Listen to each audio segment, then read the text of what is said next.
You know what? You got that. You got that. You got that. All right. Cool? Yeah. Okay.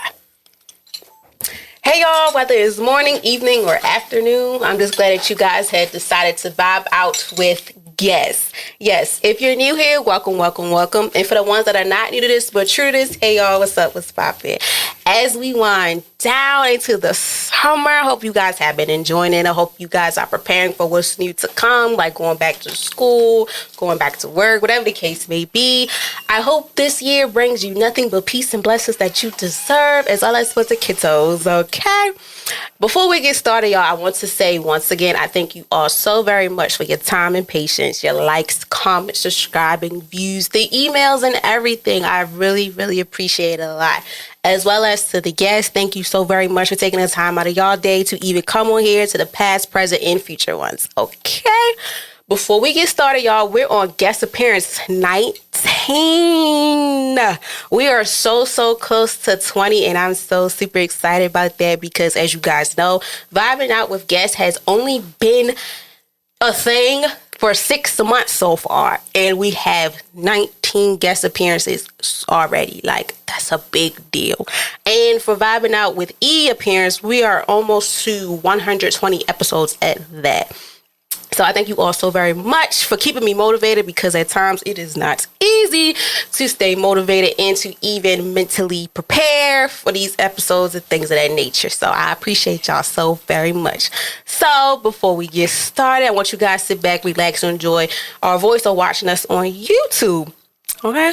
So let's get into it. First, I'm going to let the guests introduce themselves, and then we're going to tap into today's episode. My name Michael Stewart. I'm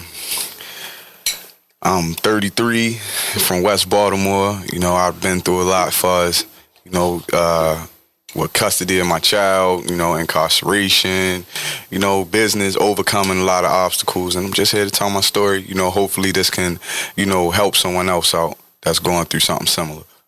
Okay. And y'all know we all about mental health, education, and wellness, especially when it comes to the Black men. I love how all the men out there that have been reaching out to me and been really listening and eager and really have been interested in these. So I thank you so much. As well as for you, thank you for even taking the time out of your day to even talk about this, because these are topics we don't hear every day, as well as someone being an advocate to speak on that. Mm-hmm. So that's really, really brave and dope, because I be like, sheesh. So before we get started, we always go into the focus, and we also do the mental check-in. So we want to mental check-in with our guests to see how they're doing, jump into focus, and we're going to go right into it. Well, I'm good. I'm feeling good. How about you? Well, thank you for asking. I'm good. Like, every time I do it, I do get a little bit nervous sometimes. I be like, I don't want to ramble too much, but that's the whole purpose of this. But I feel good, I'm comfortable, and I'm ready to hear your story. Alrighty. Well, I'm ready to get into it, so I'm ready. Let's get it started. So the focus today, guys, as you heard, we will be talking about custody case, incarcerating, life insurance as well. He did not mention that, but we're going to let him talk more about that. Life insurance, fatherhood, and resentments. Okay?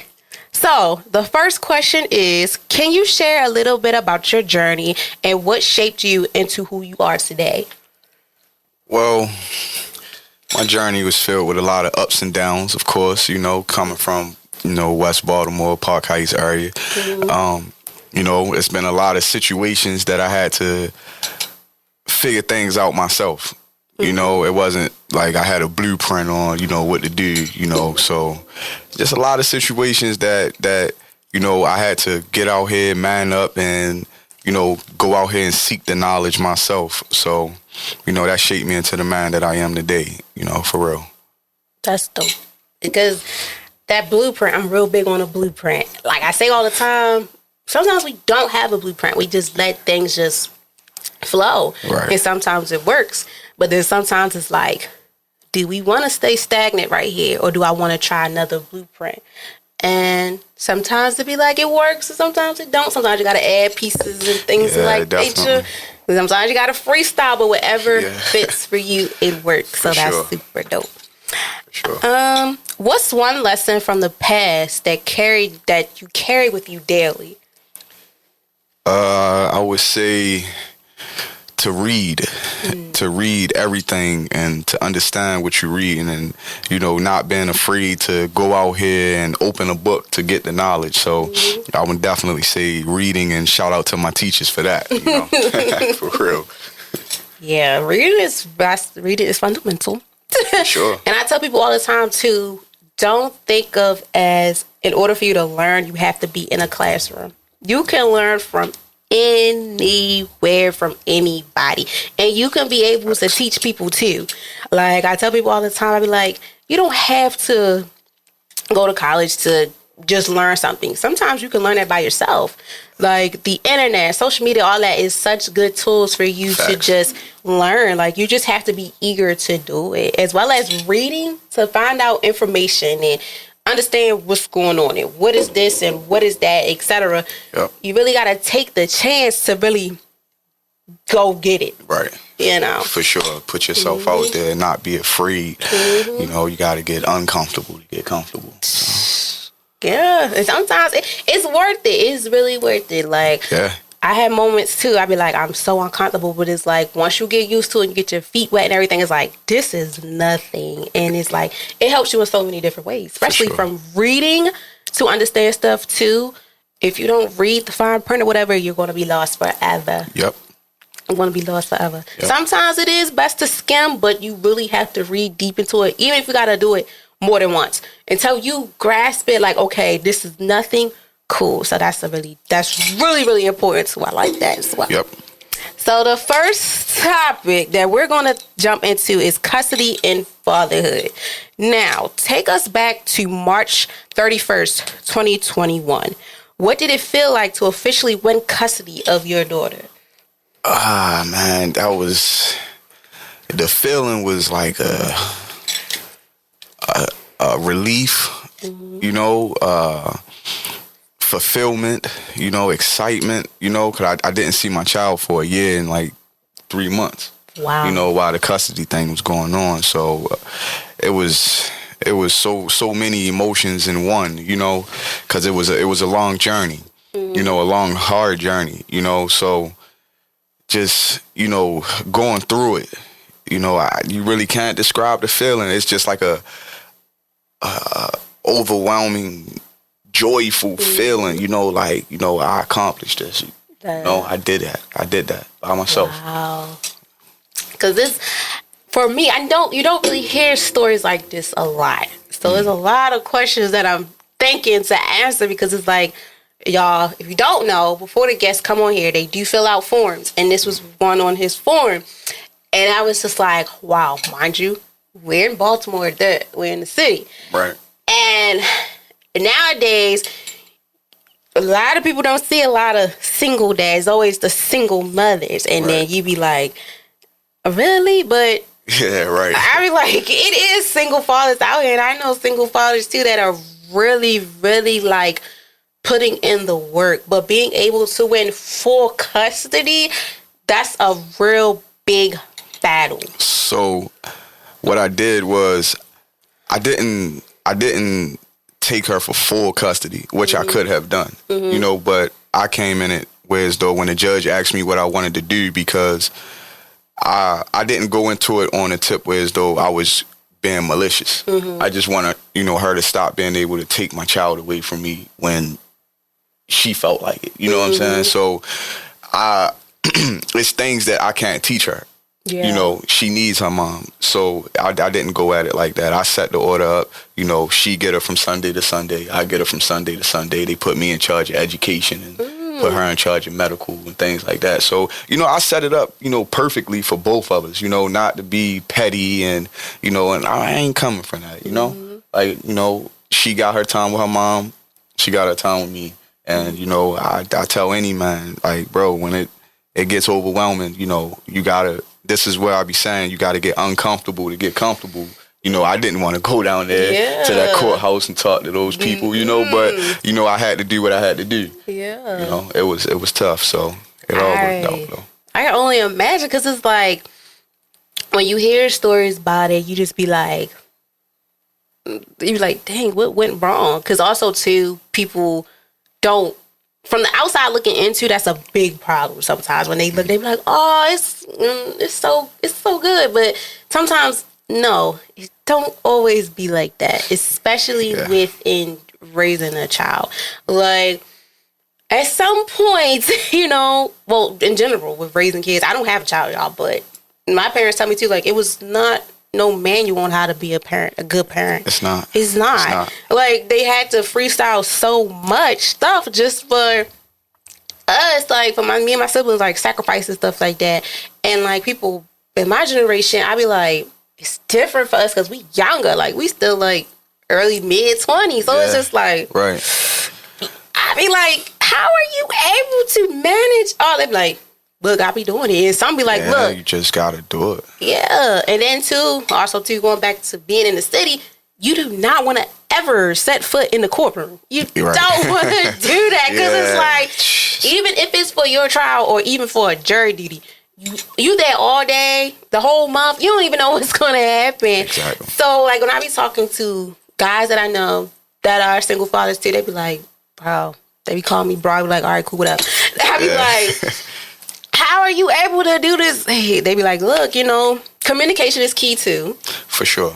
Communication is key. Because some of them was like, look, it was like, they didn't want to do having to go down there for the custody thing. Because it's like, it's a whole battle. You don't know what you want to expect. Yeah. But they also made a stepping stone, like you said, too, like, had to plan out a schedule.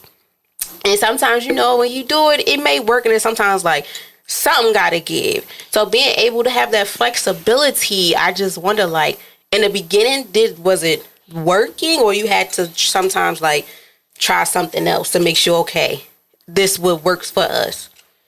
Far as you talking about how I set the order up, or that's what you're saying? Mm-hmm, like for the order of it. So I just looked at it like it was a lot of conflict between me and her. Like, I would want to do certain things she ain't agree on. She would want to do certain things I didn't agree on. So it got to a point where as though we couldn't get along. And then we couldn't talk and have rational conversations. So it just got to a point like, this is what I got to do, man. And then all the, the false charges. And it was a lot. It was a lot that I had to endure, while I went through this. But what I'm saying is it just became too much to where as though I had to really make that decision. Like, you know what? This is what I'm going to do. I'm going to go ahead and file for custody. She can get her when she got her, and then she got her time off to do whatever she need to do. Just like I got her, then I got my time off to do whatever I need to do to, in life. You know what I'm saying? So it's just perfect for both of us. You know what I'm saying?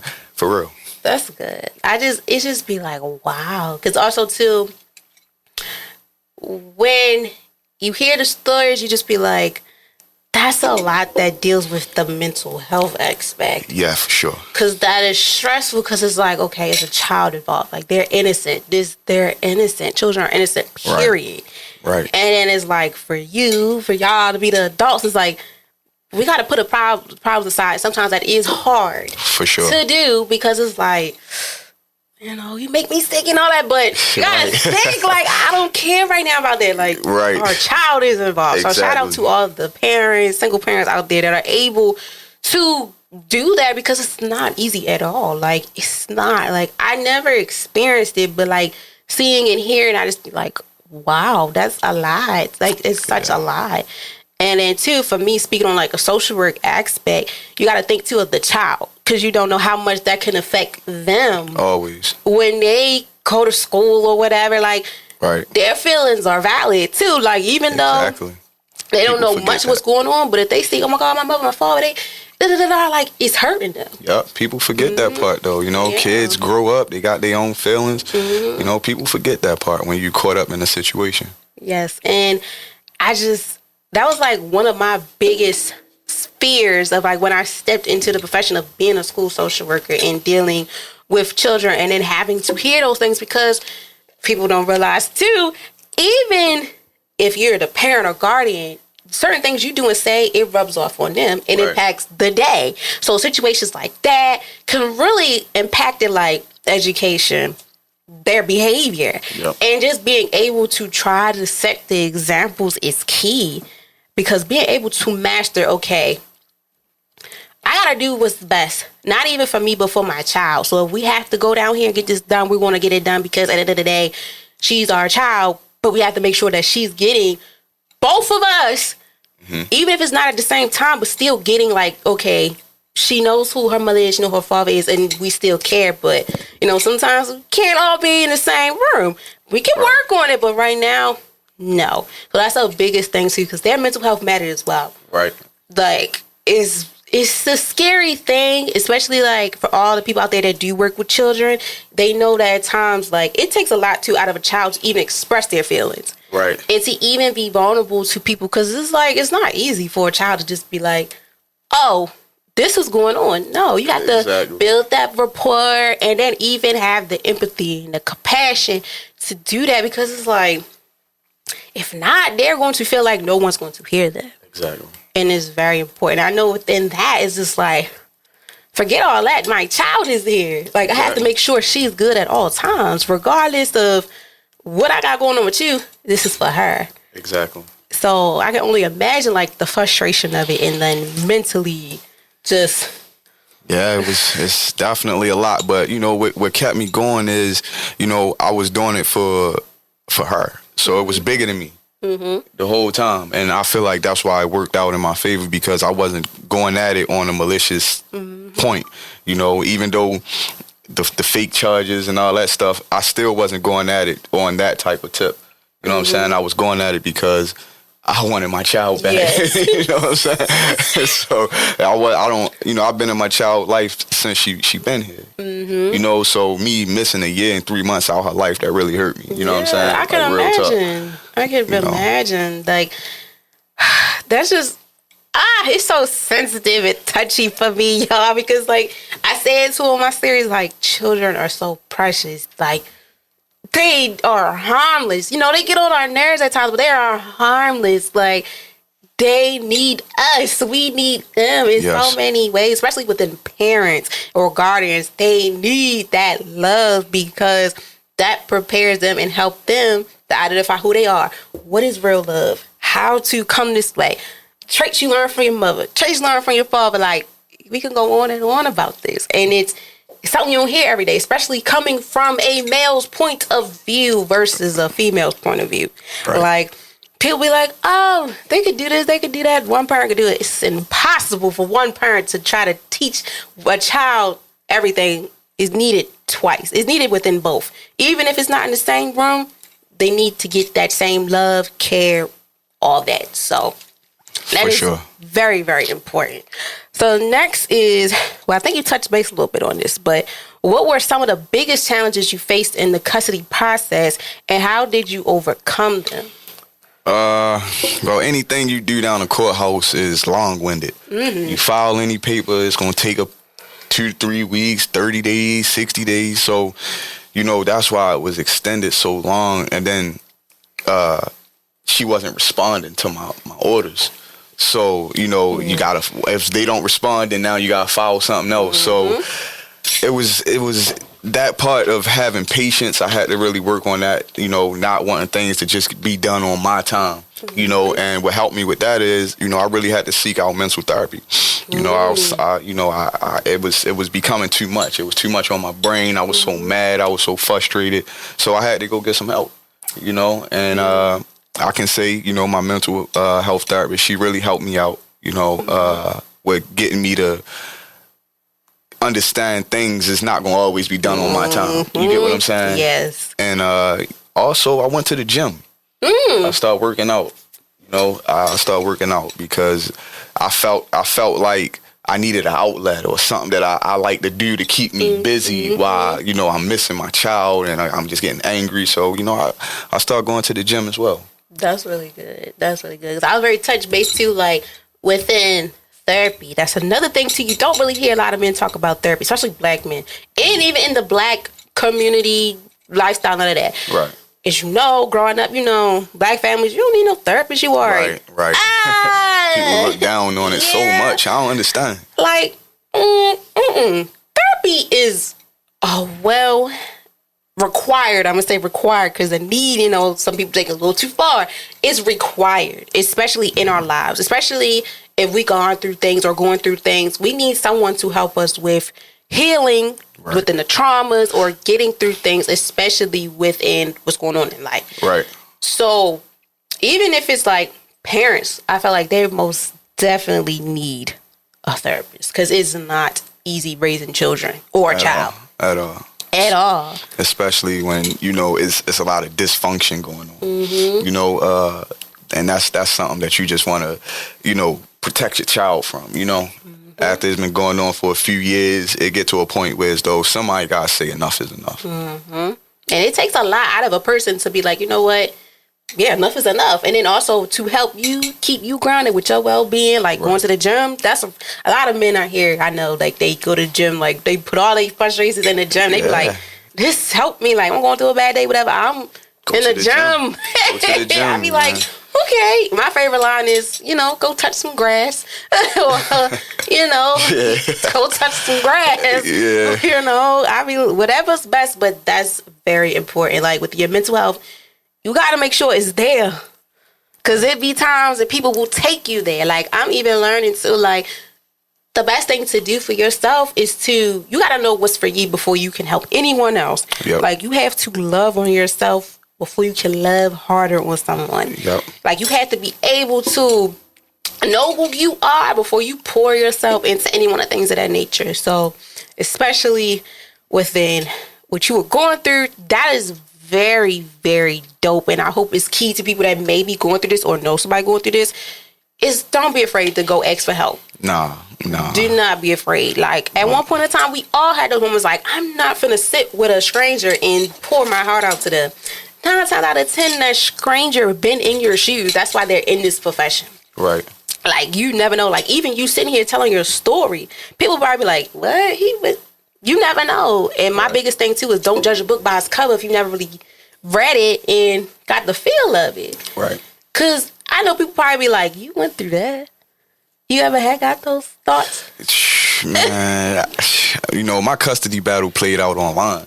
Really? Yeah, so, you know, I ain't want to bring my business online, but, you know, I felt as though I had to defend myself after a while because it was just getting too much.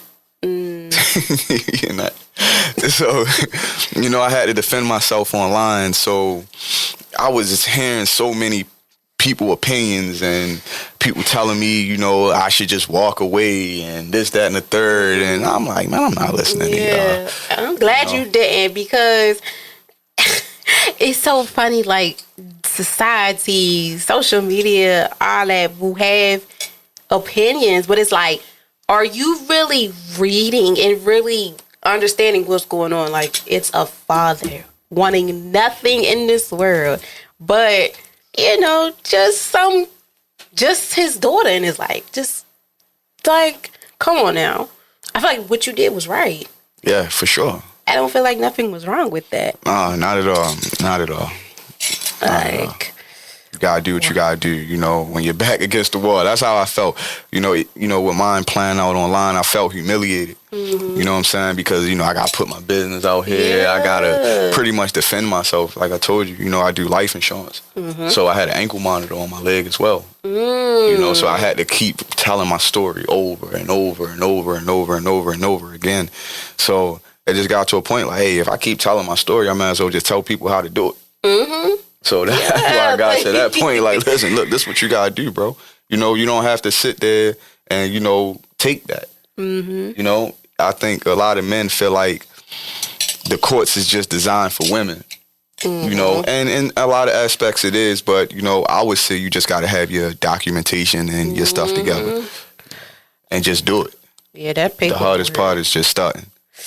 Yeah, it is. Like, it's wow. And then also too, y'all, within Baltimore, most cases will end up online. If it's so long, and it's going to end up online. It's going to end up on anything you can think of. And it's so crazy because it's like, it's supposed to be private because you're in a courtroom, whatever, but you know, at times it gets so big, it's like, oh, this is a headline story. We're going to get some No. And then like, I can only imagine you having to see this, and it's like, I'm already dealing with enough in person dealing with this. Now I gotta see it on social media, and I gotta tell my side, like, look, like, I'm already going through enough. Because, you know, it's so easy for people to believe a lie.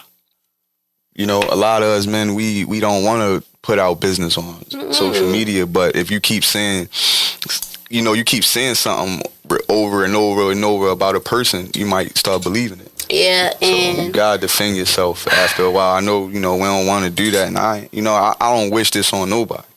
You know, but you know, you gotta defend yourself, man. You gotta defend yourself. Yes. You know, especially when you're in business. Yeah, like especially too, like I did an episode on that. Like, not only like are you a person, but you are your brand. Right. Like it's so many things you have to think about. Like, not only am I fighting for this on this aspect, but I also got this going on, that going on, this going on. It's just already so much. But then too, like as a man, having to already defend yourself in a courtroom with people, then gotta defend yourself to strangers on Instagram and Facebook, Twitter, all that. Like, it's so draining. Like, the internet at times is like, it's good and bad. And in most cases, you just be like, I don't even want to do this. But it's like, too, when you have a brand, when you are a brand, it's like, the only way I gotta keep going is networking on these social sites. Like, for me, y'all, it's so bad. Like, I rarely be on my main page anymore because it's like, I don't know what else to say. Like, I don't know what to do. Like, the only place you'll see is just that business page. You might see something on the main page, but it's that business page. And then too, when you're going through things, he'd be like, dang, I have to make sure that I'm displaying as much positivity as I can. Right. And not getting into anything, especially dealing with the law, because it's so much. Like, for me, like, your license on the line, your business on the line. So it's like, exactly. I gotta hold my composure with you. Like, I gotta think like, okay, I'm not gonna let you get me out of my character. You gonna have that, but it's so hard because it's like you're playing with my name, right? And then you put it on social media. I feel like once anything's on social media, all bets are off. Yes. I'm sorry. All bets are off. I don't care who you are. All bets are off because it's like when you're grown, you should know right from wrong. You should. Exactly. But sometimes some people don't. Yep. It don't. And I know sometimes too, feelings get involved. I get it. We all got feelings. But you got to think too, not only are you hurting me, but you hurting yourself because you putting your business on here. Yep. It's like, oh, yeah, I'm getting him. I'm going to get her. Da-da-da. But it's like, hello, we know your business now, and you look stupid too because you're putting it on there. Yep. And those things really hurt to the core just looking in because it's like, this is private business. It's already bad enough that you have to go what you go through, but sitting there bashing a person, putting all these lies, like, it's not going to get any better. Nope. Because at the end of the day, the more and more you poke that bear and all that, the person you're doing is getting a last laugh. Yeah, like me. Right, you know? Like you're getting I got the last laugh, you know. I mean, it's a process, man. I pray for anybody that's going through custody, and you know, like you said, us men, like, I just want to tell y'all, like, you know, that word aggressive for men in the courtroom, that'll F you up, man. So you definitely gotta watch what you say. You know, I know it's very emotional, but lashing out, going over there, you know, acting out, that's not the way, bro. Now, I'm gonna tell you that. That's not the way. Don't do that. You know, just file your documents and go to the gym, bro. And, you know, whatever you can do that, you know, that it makes you happy, do that while you going through it, you know. Yes, please. Like, if anything, just touch some grass, you know, smoke it. I don't know what y'all prefer. Like, I don't know. Touch it, smoke it, hug a tree. Somebody told me they hug trees. I was like, okay, cool. You know, do what's meant for you, but also steer yourself into the direction of positivity. Yes, it gets to a point where, I'm going to lash her. I want to cuss her out, cuss him out. But you got to think, too, is like, what I'm gaining from that. Yep. You ain't gaining nothing. You giving him the energy like, I got him, I got her. Now, do this so I can put this on there too. So it's like, okay, feeding me what I want you to do. No. Yeah. That's real that you said that. You know, my therapist had told me that as well. You know, my therapist told me one time, like, you know, why do you let her have so much power over you? Mm-hmm. And, you know, I had got defensive at first. Because I'm like, she ain't got no power over me. But then when I thought about it, and, you know, the things that I was responding to and things like that, I'm like, you know what? The only way this going to, you know, hold some weight if I respond to it. So it had got to a point where, as though, like, now, like, when negativity stuff come, you know, I just brush it off. I got my daughter with me now, so you know what I'm saying? No point in even going through that stuff no more. See how he mentioned y'all when he said the therapist? Yeah, as a social worker too, we be throwing that out. And even me, I gotta think, I be like, ooh, I'm not finna let this unless, because it gets to a point, y'all. It gets to a point, but you also gotta remember, when you giving them what they want, you're allowing them to puppet master you. Yep. I'm not letting nothing or no one puppet master me. Especially when I got so much going on and your mental health is on the line. Right. You don't want nothing or no one triggering that. Right. Okay, when you're on this healing journey or whatever the case may be, you got to really be cautious. Trust me, it's a learning process. Sometimes it's not going to happen overnight. First and foremost, it's not going to happen overnight. It takes time and time. But once you master that skill, it's like, oh, like it's amazing. Like, I just love when people be so unbothered with this stuff. It's like, you're my hero, because it took me forever to master the silent treatment or just even not saying nothing. Yeah, I'm getting better. It takes every day. Better. Like, it's a step. Definitely a process. Mm-hmm. But it's a good process. It's a good process. It help you out in life too. You know, this helped me be way more humble and letting things go off my shoulders, you know, that I would usually react to. Yeah. You know, so I'm a advocate for mental health. Go get mental health, bro. If it's you having these crazy thoughts, man, listen, go get help, bro. There's nothing wrong with it. And it's some people out here that are willing to even provide you with free services. Even your insurance covers it too. You know, you might have a little copay stuff, whatever, but mental health is key. Like, it's key. It's key. Like, everything we do, we have to stay grounded and we have to make sure that we're mentally okay as well as physically, because sometimes too, you can see it physically before you can really feel it, which is kind of crazy, or vice versa. And what I've learned too, even just within working in the human and health service world, even you providing the services, you got to make sure you're good. Even your own therapist has a therapist. Yeah. Because it's like, it's crazy. It's crazy. Everybody going through something. Mm-hmm. Like, it's so crazy. Like, even you being an advocate and stuff, you still have someone too. Because it's like, not only am I advocating for you, but I also have to make sure that I'm willing to even get up out of the bed to advocate for you. Right. Because also too, when we sign ourselves up and do the work, go to school, stuff for this, we also got to make sure too, our biases and everything is taken care of.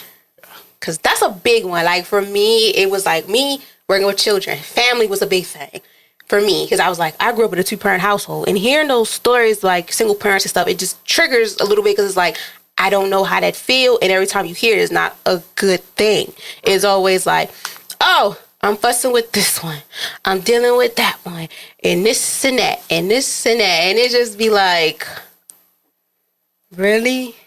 Yeah. So, y'all, please, it's tough.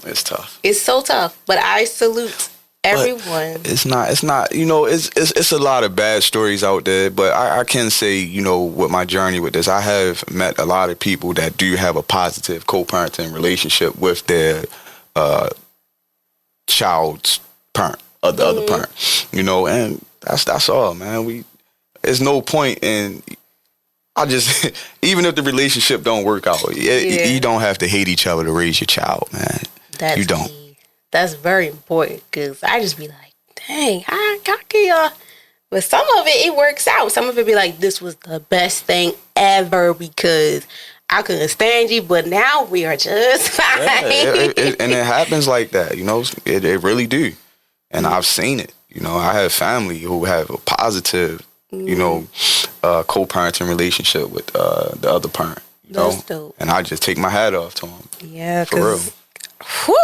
That's just like, and also too, media play a big role within that too, like movies, TV shows. You be like, and the way they like illustrate it, especially in the Black community, you be like, that's not all the time though. Right. That's not all the time. Like the father not there. Sometimes it's like the father is the one taking control. Like Daddy's Little Girls. Like that was a perfect movie. It was like, you know, he's there, he's involved. Versus like other movies like, oh, the mother has to. No, sometimes it's like roles reverse. Yeah, definitely. It reverse. So Definitely. sometimes media plays a real big role too within illustrating the Black community. Because I'd be like, that's not always the case. But hey, you never know whose story and whatever fits with that. So yeah. Yep. So next, within this topic of custody and fatherhood is how has being a full-time or being a dad changed your perspective on life, responsibilities, and growth? Well, I just feel like, my responsibility to my child is to make sure she have a beautiful life. Me to keep pushing her to grow, to excel. Like, now, I signed her up to play the violin. That is so cool. And, now she played the cello and she just got a scholarship. Wow. So with me being back in her life, like, we need to be as fathers, we really need to be in our child's lives, and it's helping her grow. It helped me grow, as helped me grow to be a man and to help other men. You know what I'm saying? So and to really take on, the responsibility of, just being a father. Like you said, there's no blueprint on how to be a father. It's really not. You just gotta want it. Because that ain't easy, especially even wanting to say like, oh, I want to be a parent. Really? Right. Like, really? Right. You really want to be a parent? Okay. Cool. Yeah. I be thinking that too. My friends be like, yeah, I want to have kids. Like, It's you beautiful. think you ready? I mean, it's beautiful, but like, you think you ready right now? I'm like, don't even try me, but do you think you ready?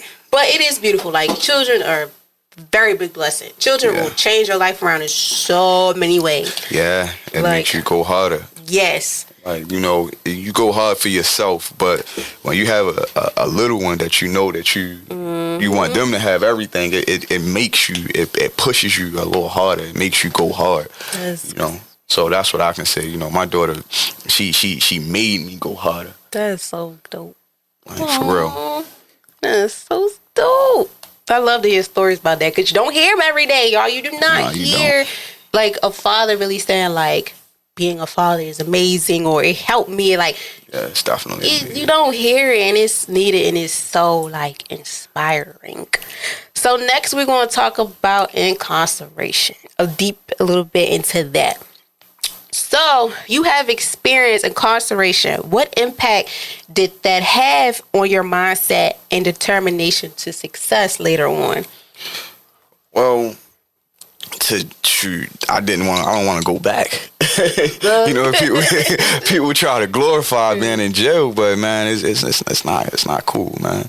And just me having my freedom taken on a lie, literally was like, it really just made me just really reevaluate things. Like, damn, like, being free is really a privilege.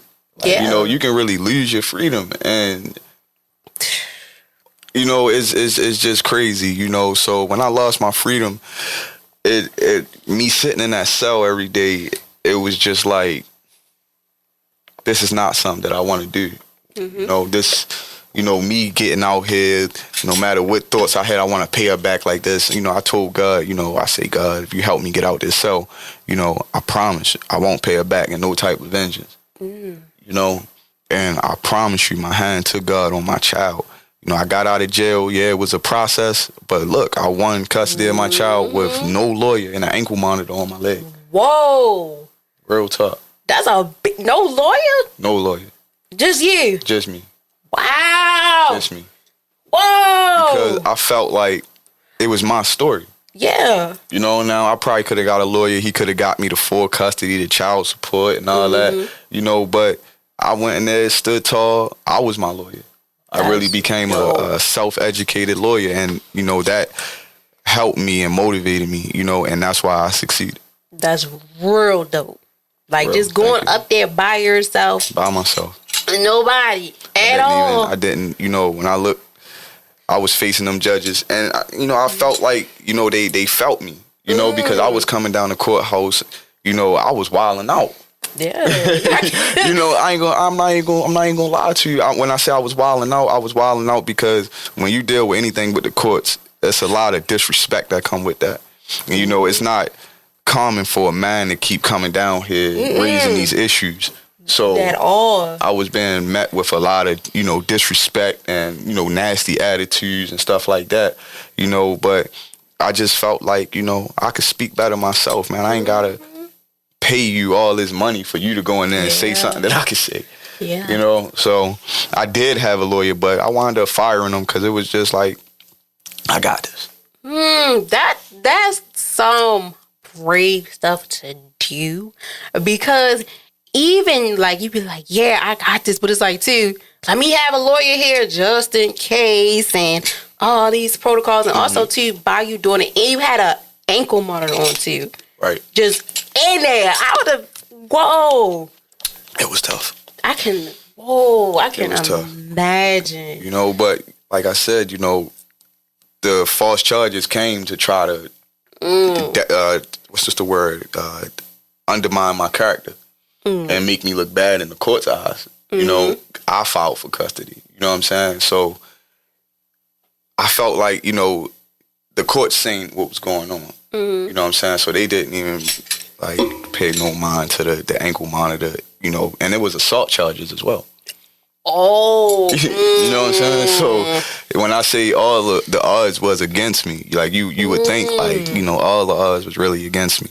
And, you know, I just stayed prayed up through the whole process, you know? Like, I can really say God was there. Yes. Like, and it was bigger than me. Like I said, you know, I was doing this for my child. It wasn't for me, you know? It was for me because I wanted her to be in my life, but it was more so for her because I'm like, she don't need to keep seeing all this dysfunction. You know, police keep locking her dad up. You know what I'm saying? She missing a year and 3 months out of my life. You know, it was too much, man. And, you know, I had all my documents in order. You know, I got a folder of all my paperwork and stuff that I went through. And I pulled up the court, you know, and that's why I said reading is important because all the information was in the books. Yeah. Yeah. And all you gotta do is read it, you know what I'm saying? But people don't be wanting to look in the books with the exactly. stuff. And that's really key, especially within anything. Even if it's not like dealing with court, it can be business, your personal life, whatever. You have to make sure you read in the fine print because you can be signing your life away to anybody. Like literally, like I make sure I read the fine print. Make sure you read the fine print. I even like for here with guest y'all, I be like, look, I'm gonna give you a heads up. You gonna get a paper copy too with your signature on here, and we're gonna go over it and everything because you don't want to put nobody in an okie doke and don't take advantage of somebody. That is insane. Like it's just like, what are you gaining from that? Right. Just being, oh, okay. They'll figure it out. Right. No, that's the worst thing you can ever do is just let somebody sign something and not really breaking it down to them. It don't matter what it is, because you never know. Like, I could be setting myself up for failure, thinking, oh, it's so, yes, but low-key feel like I'm setting myself up for failure. Right. So, that is going in there by yourself with the ankle monitor on. It's tough. Whoa. Yeah. Like, it's just like, wow. And you had all your documents. You like, all of them. Wow. To this day, I still got a whole tote full of documents. Wow. Just in case. Because you know what I learned is you never really know a person. Mm-hmm. You know, you never, like, you just, life just showed me, like, you never really know a person. Mm-hmm. You know, you just never really really know a person. People it gets can to a point like, it's like a lifetime story. Yeah, that's what I said. That's why people be telling me to write a book about this and like, you know, because it was really real like that. You know, like this was really real. This for real. do give off like a good lifetime story. Because I'm like, when people tell stuff, I visualize it. And I be like, whoa, because like, wow. Yeah, write a book about it too. And then what I like about when you read stuff, when you read it and you imagining what's going on too, it makes it even more interesting for me to even know what happened next. What's the outcome? So that'll be real dope if you do that, because that'll also help a lot of black men that, or men in general that are going through this or have ever been through this. Yeah. Yeah, I get a lot of DMs on my Instagram, because like I said, like I pretty much turned my personal page into my business page and made a new page, but it was like it played out on all my pages. You get what I'm saying? My Facebook page, my business page, my personal page.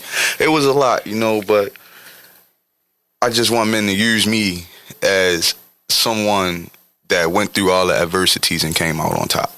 Yeah. I went through the incarceration. I went through the humiliation of, posting my stuff online and, my name being bashed and, this affecting my business. Like, I do life insurance, so I got to sell myself, So, but the people that knew me and even the people that didn't know me, I was pulling up with receipts.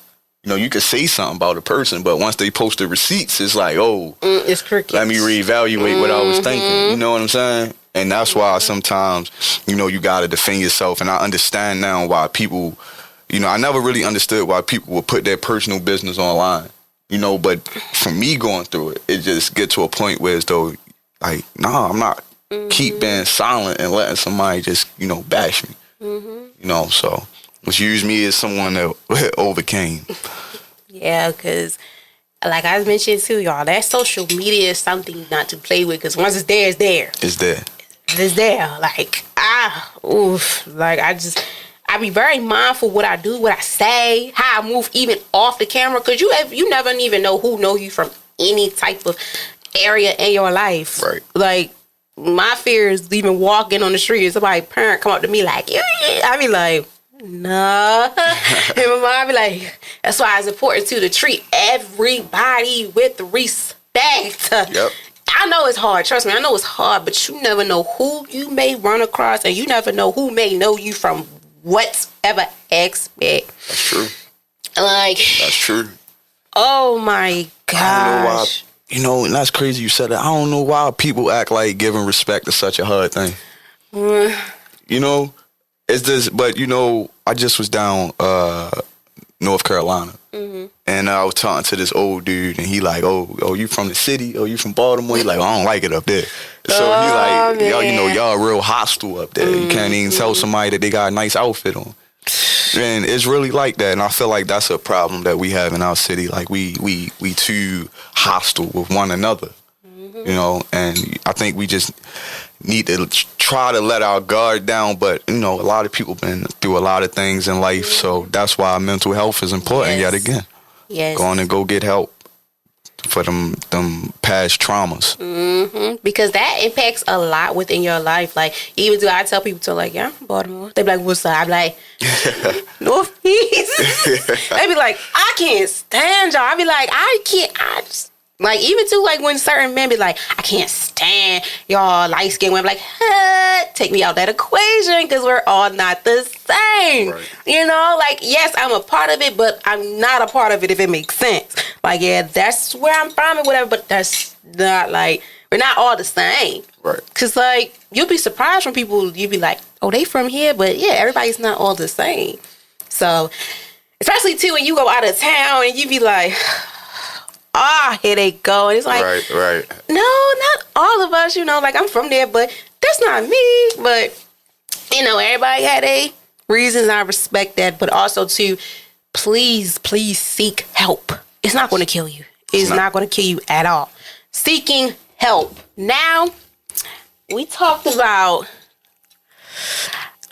custody and fatherhood, incarceration. Now let's jump into your life insurance career.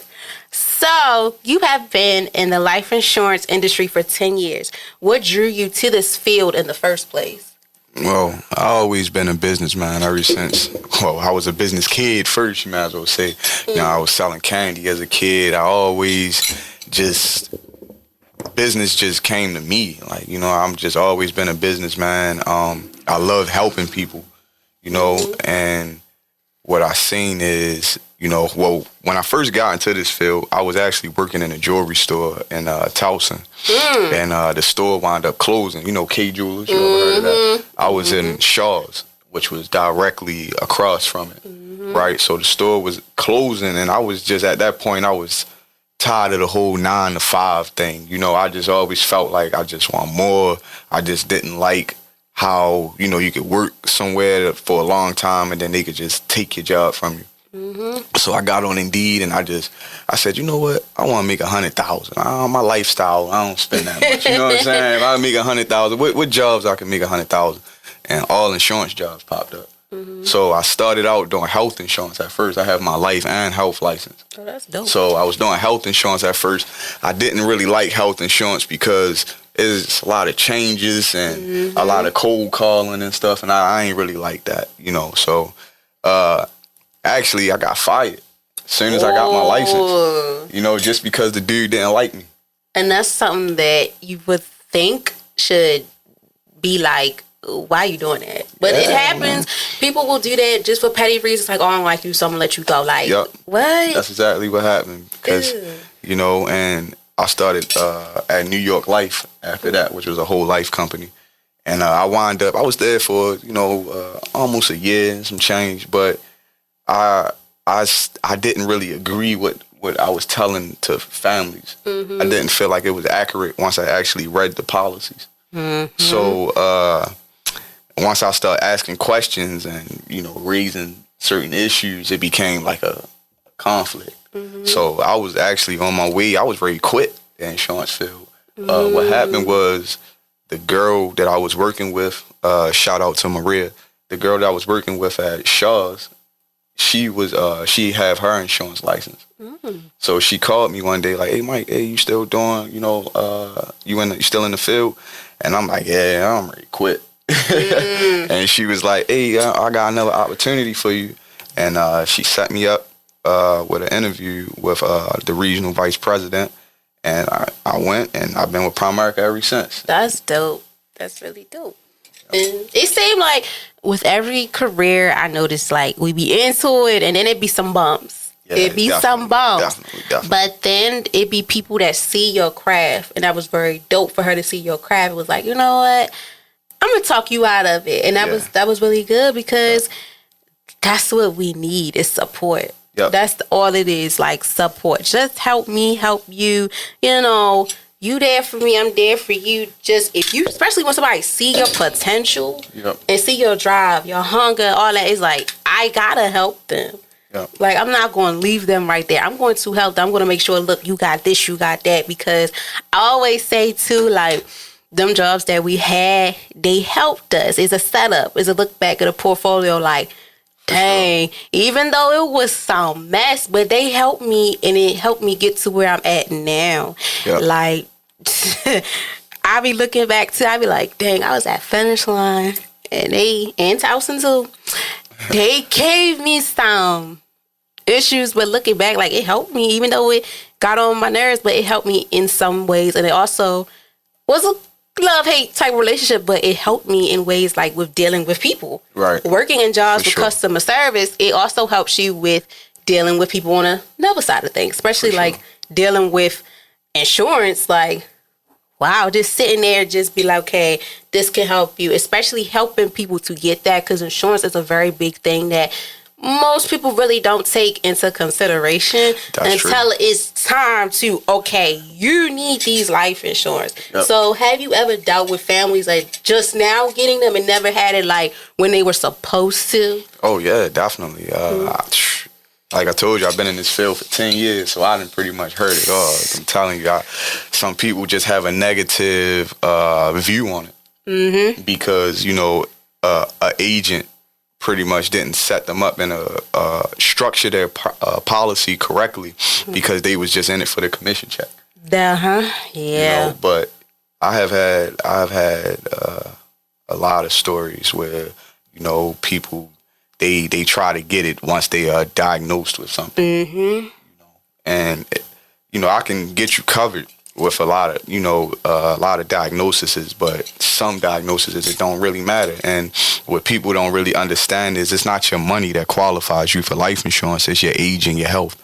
Mm-hmm. Yeah, I see the ads all the time. Like, if you this age, it covers this. This is, I feel like the ones I be catching is like rarely around like retirement age. Yeah. And it helps the coverage and everything. Because also, too, they had the commercials, too, like when something happens, like a family member pass, and it's like, insurance can't cover all this and that. I be like, that just be the fear, like, ugh. See, and when you wait until retirement age to get life insurance, it's expensive. Mm-hmm. See, now for us, life insurance, we can get $250,000, $300,000, $1 million policy for under $100. Mm-hmm. Once you wait until retirement age, that's like the cutoff age for life insurance. A lot of people don't know that. So it was 65, but it got extended to 70. Yeah. But after 70, now it's a bill. Same. And what I learned is they really charge older people high premiums because they feel like you're closer to your mortality date. Mm-hmm. And now that you say that, was crazy. When I was at undergrad and I did social policy and welfare, my group, we did that. I don't know where that came from for me. I think because we wanted to try to take away from like just the children, like the youth. We want to try for elderly because social policy is like retirement age. That was a big conversation we had.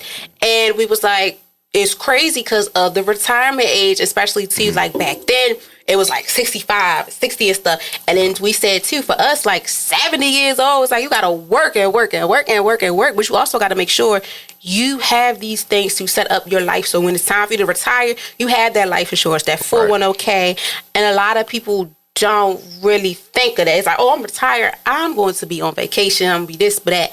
But it's like, you want to make sure you're also set financially. Right. Because that can also be a mental breakdown for you. It's like, yes, in order for me to make sure I'm good at this age, I got to keep on working. And I even, like, when I was working, too, in, like, the health type fields, like nursing homes and stuff, I seen older ladies, they didn't retire till they was almost 70 years old. Right. Because of them having to make sure they're at the age of getting retirement, having the life insurance policies, and it's so crazy because I'm like, they shouldn't have to deal with that at all.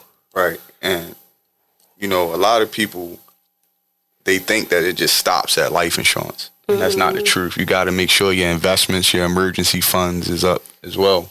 Because once you get older, your body might not allow you to get out here and work like that. So that's when you're going to need a lot of money. Yeah. When you get older, and you don't want to find yourself in a situation where as though you up in age, you didn't have your investments and your emergency funds in order, and now your life insurance is about to skyrocket. I'm dealing with a client right now that's going through that same thing.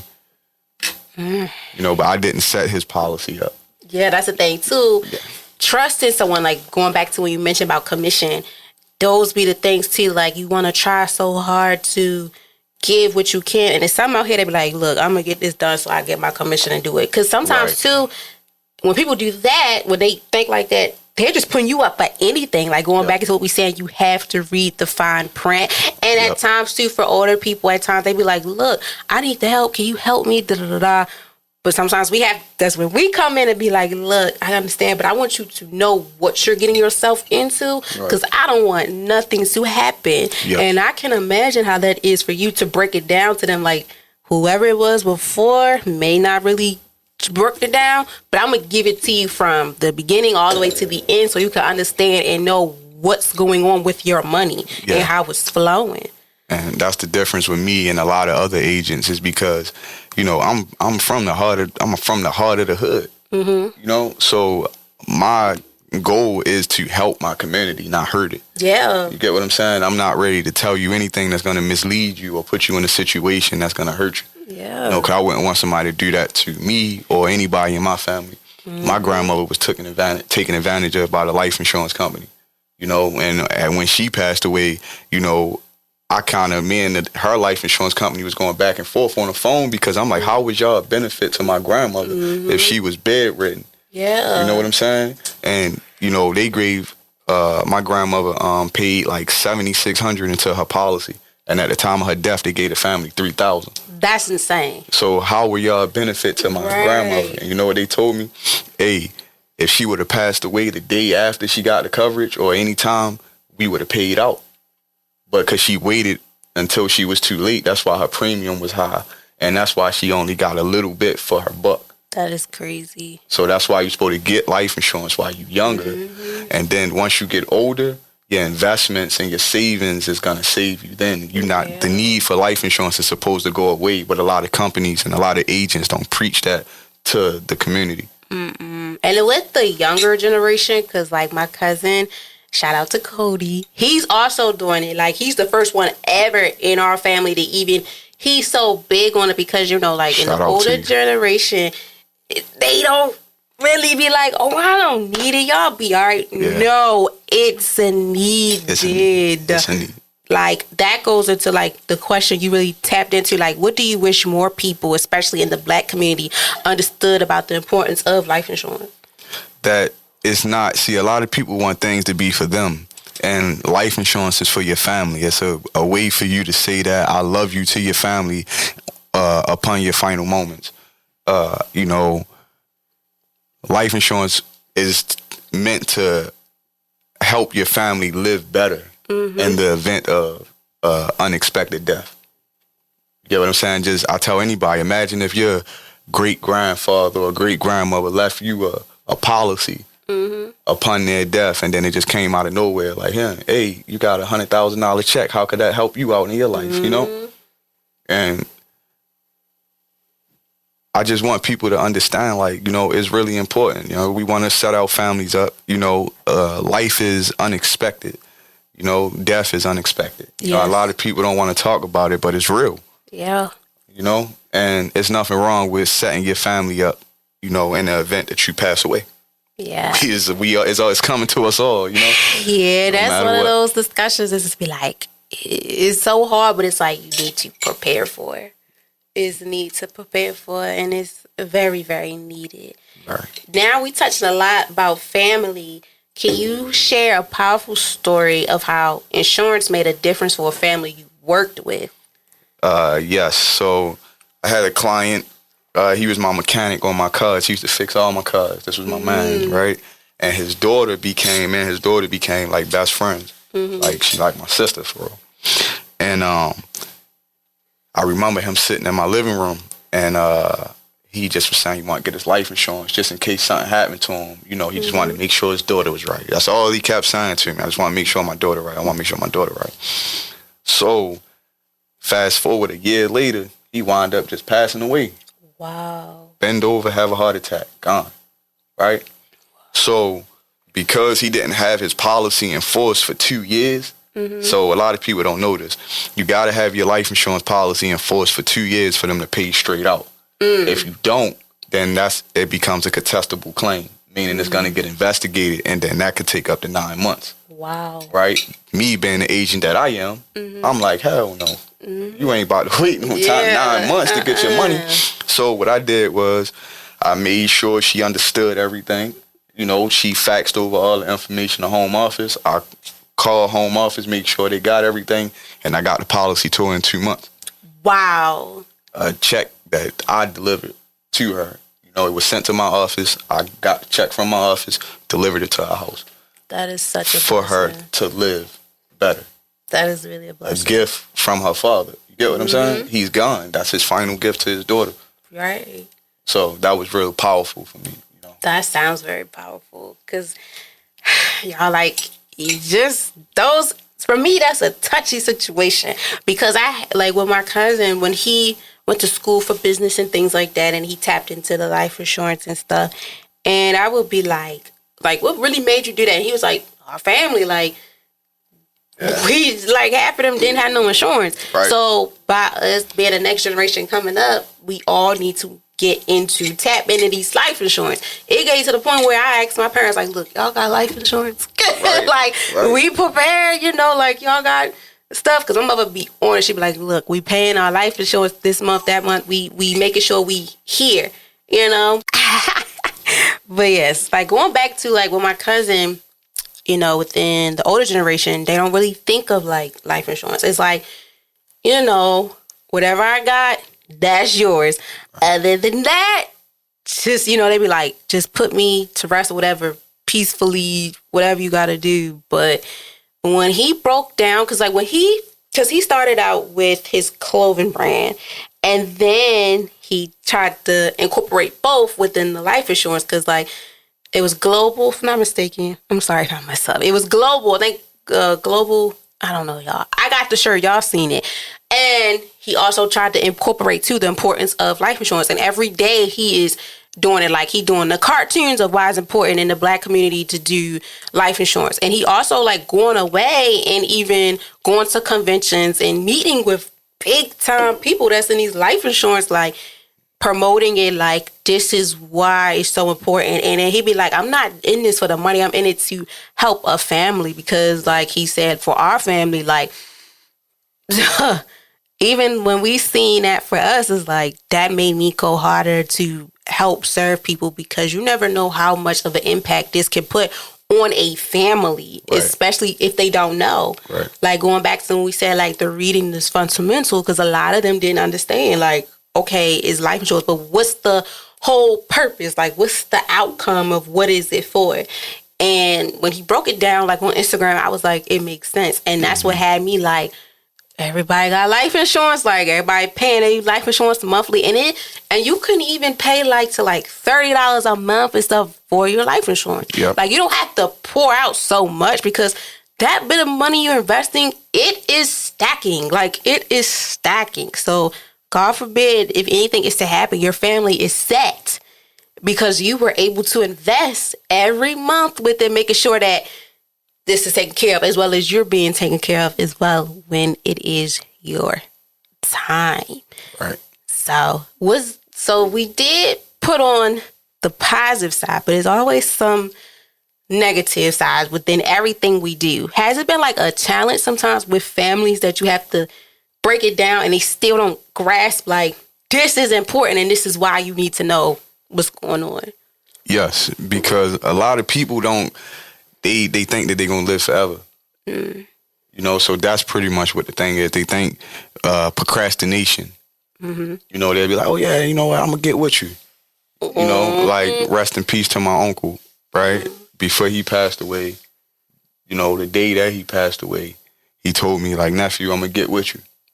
You feel me? He didn't think that he was going to die later on that night. You know, he got 9 kids. Wow. No life insurance. You know? So I've had a lot of stories where as though I tell people, you know, procrastination, you know, like, you know, I understand, you know, you got to, you know, pay for it. But I look at it, you know, sometimes we spend over $50 a day on meaningless stuff. Yeah. And life insurance is important. Very. Especially when you have children. Yes. Yes, because you never know what can happen. You never know. Like, not to cut you off, you know, I got a few friends that got in car accidents, severe car accidents, you know, and no life insurance. And you know me. You know, so, you know, when people know me and they don't have life insurance, it be kind of like a smack in the face sometimes. But, you know, I had to get to a point where as though I had to realize I can't save the world. You know what I'm saying? I can help who I can help. And, you know, all I do is just keep putting the message out there. You know, if you receive it, you receive it. Yeah. You know, I hope everybody receive it, but I can't, you know, keep beating myself up over people that, you know, just don't want to do it, you know?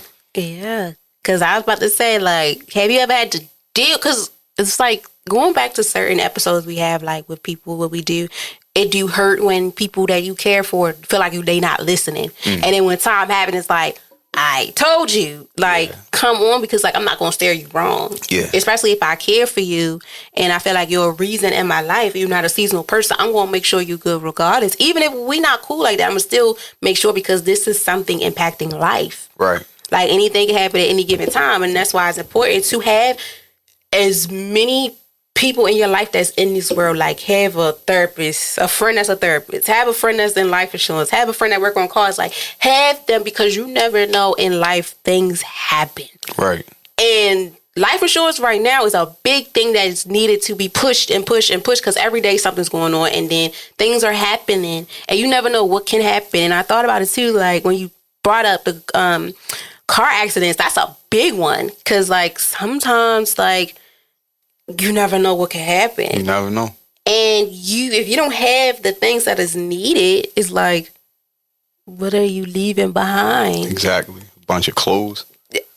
And you really can't do nothing with that. You know what I'm saying? It's like, so I be trying to, I always been an outspoken person. Mm-hmm. Sometimes that rub people wrong.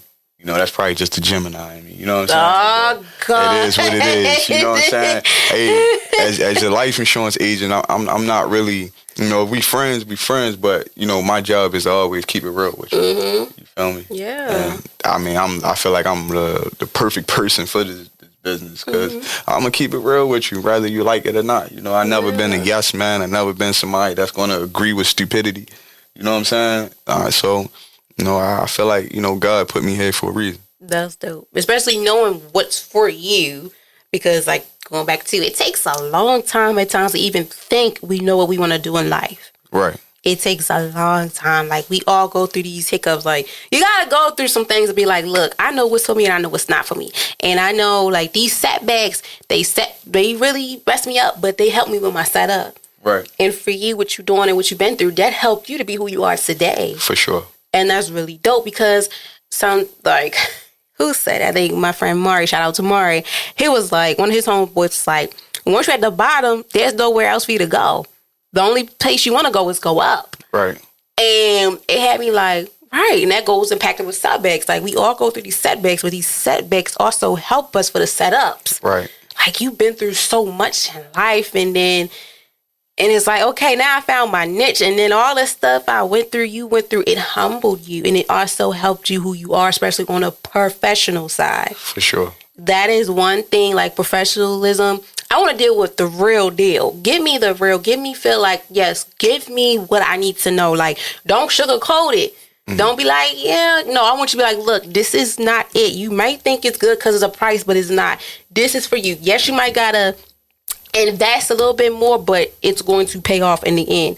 You need to be with people like that, because when you sugarcoat it, it's like, I'm just going to soften it out. They're going, yeah, but they're going to find out later. Right. No, let me know now. So I be like, okay, such and such told me this, or he or she prepared me for this, because sometimes people don't know at all. Right. And you never know, going back to being a teacher, you never know who you can teach. Exactly. And everybody needs to be taught, because learning don't stop at all at any age. Like, it don't matter, like, once you graduate high school or like get a GED. No. Teaching is still being in play. You learn something new every day about yourself or something or someone. Every day, right. That's important. Like, I'm learning something, especially about life insurance, because it's like, it's needed. Facts. Is most definitely needed. And like when I see the commercials and stuff, I be like, dang, really? And then I be asking people too, like, you got life insurance? Like, and then 401k and all that, like, you know what's going on? Because, anything can happen, and you want to make sure you set, and also your family, whoever you leaving behind, is set too, because that's a big thing that happens too. When things are not set, that's left on the family to scrattle up and put together. That's true. Like with the GoFundMes. That's not a plan. That's what I be trying to tell people. GoFundMe is not a plan. It's not. Because don't they like it's kind of embarrassing too, when life insurance is inexpensive. But, I look at a lot of these young dudes, and I see them on Murder Inc. and, they was flashy as ever while they was here. And I'm like, dude, you could have paid your life insurance up for a year with that shirt you had on. You know what I'm saying? Your shoes was like $500. You paying $50 a month. Bro, that's not. That's why we got to get our priorities in order and get this education and, be receptive to the information that people giving to us and, be open to keep learning You know, like you said, you learn something new every single day. But you just gotta have an open mind for it. I feel like going back to what you said, like when you see things, I see it all the time too. I be like, I feel like for our generation, especially the culture stuff, they not worried about that. They don't see themselves sitting talking to somebody like, oh, I gotta pay life insurance. I'm young, like I'm good. No, anything can happen at any given time. And two, the biggest thing too, investment, like you mentioned. Sometimes we don't invest in things that we think that needs to make sense. It's like right now, living in the moment. I'm living in the moment. I'm going to flash out. I'm gonna have these Rolexes, the purple jeans, the Bletzies, Cardis. It's gonna pay off. But then when times like that happen, it's like now people gotta sell this stuff. You got to properly have your home going, and that's the scariest thing ever because it's like. It's important. Like, you need to think of that. Like, yeah, you invest in that, so you should be able to invest at least $30 or $50 into a life insurance. Exactly. As well as, too, a bigger issue, too, is people don't have insurance, period. And that's a big issue because when your health is on the line, that insurance plays part in everything. Like, you don't got no insurance, health insurance and all that. It's like you don't have nothing. You need that. It's like your birth certificate or a social security card. Yep. Like, you need that. That's you. And sometimes I feel like we don't really pay much attention to it because it's like, okay, but when it gets to that time, okay, that light bulb go off like, all right, now I got to really invest in like, no, it's never too late, but it's needed to be like now. Yeah. Like when you preparing to do big stuff, make sure that you're set. Anything can happen. I'm going to say, but it is a time where it can be too late. Yep. You know, once you get diagnosed with a pre-existing condition, something life-threatening, life insurance out the window. It don't matter how much money you got if you can't qualify medically. So it can be a time where it's too late. You know, health insurance. You know, they don't be really trying to mess with you if you got a lot of pre-existing conditions. Yeah. And that's why I be trying to just warn people, like, you know, we young. It's a blessing to be healthy and young and able to move all your limbs. And, you know, a lot of people is going through some things, you know, and they got it bad in life. And, you know, if you got free choice to not, you know, to alter that before, you know, something happens to you catastrophic, then why not? Because it's important. Like, it's a part of life that... And sometimes they be like, they don't teach that in school, but that's why too, you can learn outside of school. Right. Like, that's how, like, when the kids come into school, you learn your ABCs 1, 2, 3 before you get into school. And even sometimes too, like, even when I went to college, when I transferred to Morgan, certain stuff that I learned before I stepped foot in there, I was learning by myself because of what I was doing work-wise and when I was at community college.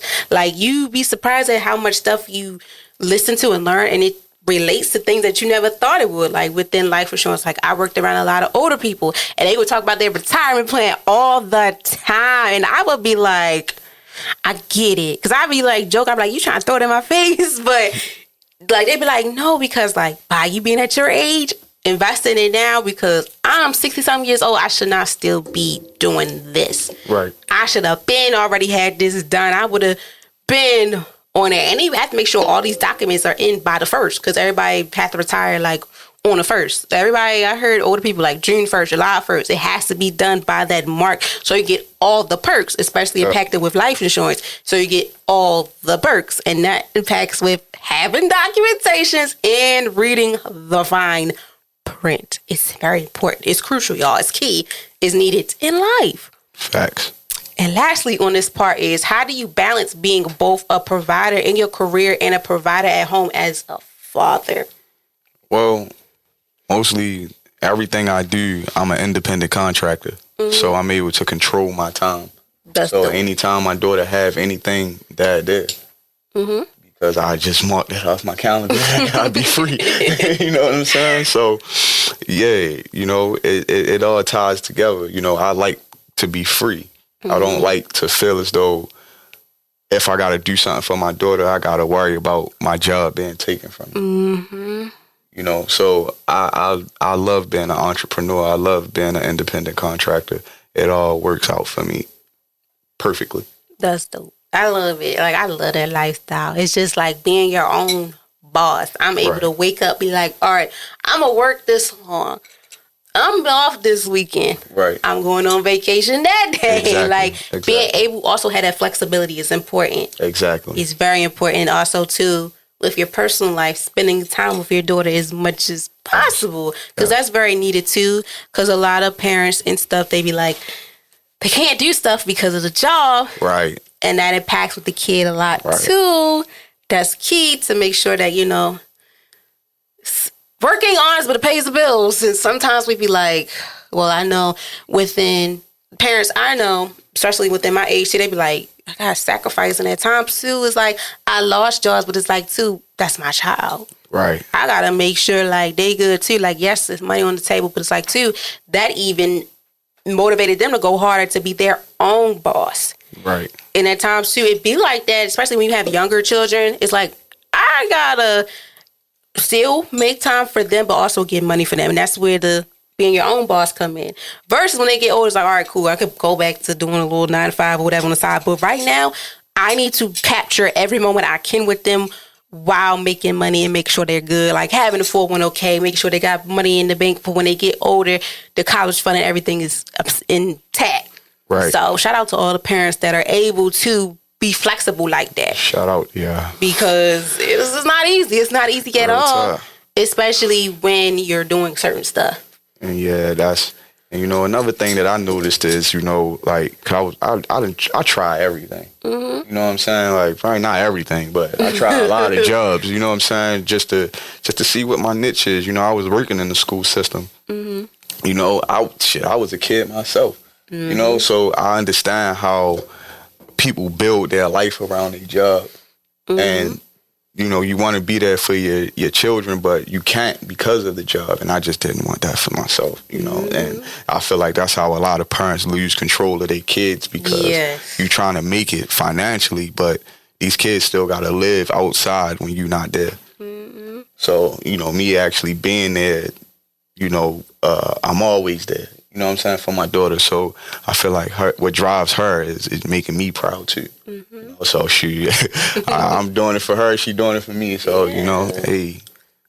And that's very important too. And then also going back to the phrase, it takes a village to raise a child. For sure. Not everyone has that village too.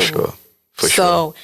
Like, working honest, but it pays the bills. Like, sometimes you got to sacrifice stuff. And then going back to the parents that can do it, yes, kudos. And to the ones that had the support, still able to do it, that's 10 times kudos. For sure. Because it's not easy. And then sometimes people be like, I'm not doing that. Yep. But to the ones that are helpful, bless your heart. Because, like, it gets to a point where, like, some are like, you know, I got it. And then some are really like, look, you need this. I got it. Don't worry about it. He or she good. We going to be good. Get it done. I'm going to make sure. And that's all right. And whatever flexibility, what works for you, that's what matters, especially within handling a business and raising a family. Like, you gotta make things shake at times. Yep.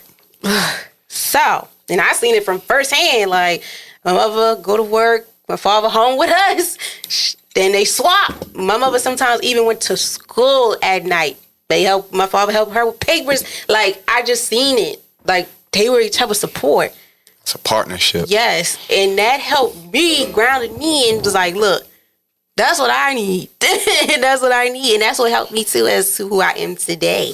And even for my siblings. Shout out to your parents. Yeah. Because for sure. It's needed. It's very important. And, too, being a parent, your children looking at you. Right. What they see you do is right.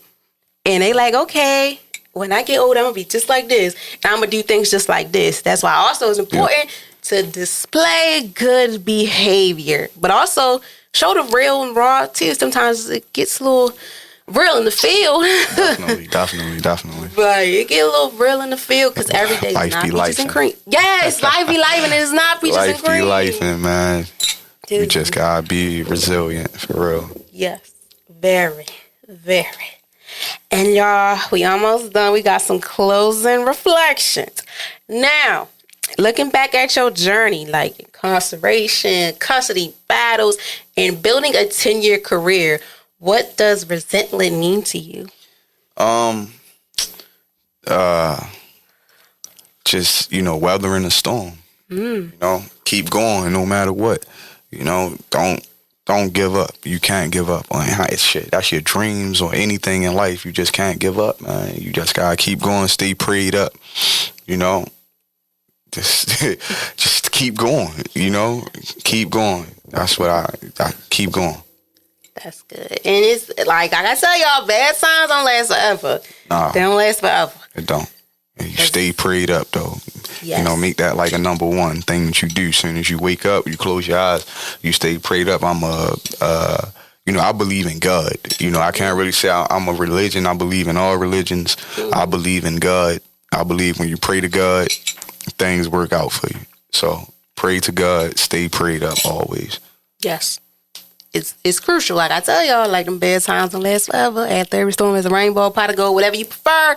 Them manifestations is real, prayers are real, and put in the work to see results. Fact. Okay. Now, what advice would you give to fathers fighting for custody or trying to rebuild their life after setbacks? Keep going, man. Stay prayed up again. Hey, listen, you gotta keep going, man. Like, you don't give up, especially you doing it for your children. So you gotta put your feelings in your pocket, and understand that you're doing it for something bigger than you. Your children is bigger than you. You know what I mean? You crashing out or you going with those impulse decisions ain't gonna get you nowhere, man.